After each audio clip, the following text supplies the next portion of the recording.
Laughing Buddha, simpleng dekorasyon na kayang magdala ng positive energy, kasaganaan at good vibes sa inyong tahanan. Ang gold bar na hugis bangka ay simbolo ng kayamanan at material prosperity. Kapag itinataas ito ng Laughing Buddha, pinapakita rito ang pag-angat sa buhay.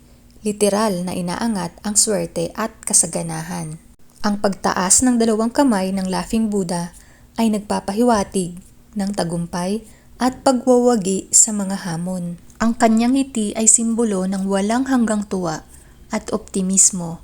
At kapag meron ka nito sa bahay, sinasabing tinataboy nito ang lungkot o stress. Good luck at protection, tagapagdala ng swerte at tagapangalaga laban sa malas o negative energy. Ang Laughing Buddha ay mainam para sa negosyante at sa mga naghahangad ng pag-asenso sa pinansyal na aspeto. Ito ay gawa sa high quality, mula sa kanyang malapad na ngiti hanggang sa ginto at berdeng kulay na kumakatawan sa paglago, healing at kasaganahan. At sa bawat ngiti niya, parang sinasabi niyang, kaya mo yan, ang swerte ay papalapit na.